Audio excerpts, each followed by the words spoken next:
In this video, we're going to talk about the new DJI Mic Mini. Real quick, you're watching VP Land. Special thanks to our sponsors, Blackmagic, View, and LucidLink for helping make our NAB coverage possible.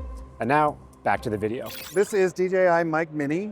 So we're going to pop it out of its little case here. So compared to the Mic 2 transmitters, you can see that they're substantially smaller. Yes. As well as a smaller receiver unit.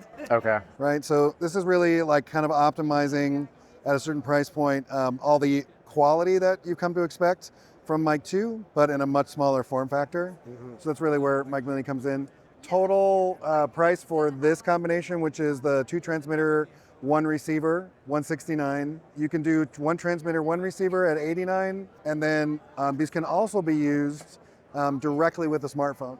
So you don't even need the receiver. Like Bluetooth. You can just Bluetooth straight directly from here to your phone. Exactly. Okay. And so obviously the smaller still has the magnetic backing. Yeah, it still has magnetic backing, and it's still the same strength magnet. Like people comment all the time about how strong these They are very strong. We're on the Mic 2s right exactly, now. Exactly, yeah. Yeah. So you have both, the best of both worlds. You've got a clip and then a magnet also on the back at the same time. Okay. So however you're more comfortable wearing it, you can. On the receiver, there's now a gain adjustment. That's actually a physical gain adjustment. Oh, okay. So you can do that on the fly, which is super good. Any status indicators? I noticed there's no display on this. Yeah, so when you're connected, you have 2 LEDs right there. So that's your 1 transmitter, that's your 2nd transmitter. So those will go solid when you're connected, so you know that it's running. And then you'll have a flashing LED there when you're rolling, so you have the same indication. Okay. Yeah. And I also know, so there is no auxiliary input. No auxiliary input there for the mic. These are just like straight bare bones to make it and small no and internal recording. Correct. No. So to get the 32-bit, then you need to go to Mic 2 to get that. So essentially, because this is a leap in technology, the range and penetration is actually better on Mic Mini. So the trade-off is you're not getting the 32-bit float.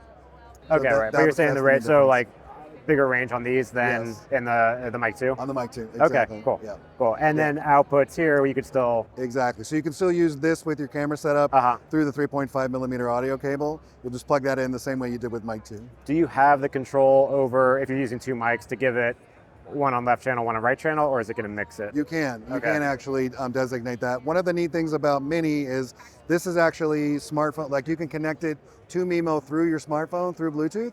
And this is the first time that you can do firmware updates through the Bluetooth connection on your phone, and you can also change all of those settings. So you can. So it does have access to all the noise settings. Canceling, your low cut. You would just do that on the app now instead of on the display like before. Okay. So no display, but you'll have that full interface in MIMO. You're not losing. And you can change all the settings control over what you have. Exactly. Got it. Great. And are these shipping right now, or do you know? These are shipping right now. All right. Awesome. Thanks a lot. Absolutely. That's it for this video. Thanks again to our sponsors for helping make our NAB coverage possible. For more NAB videos, be sure to check out our playlist right here.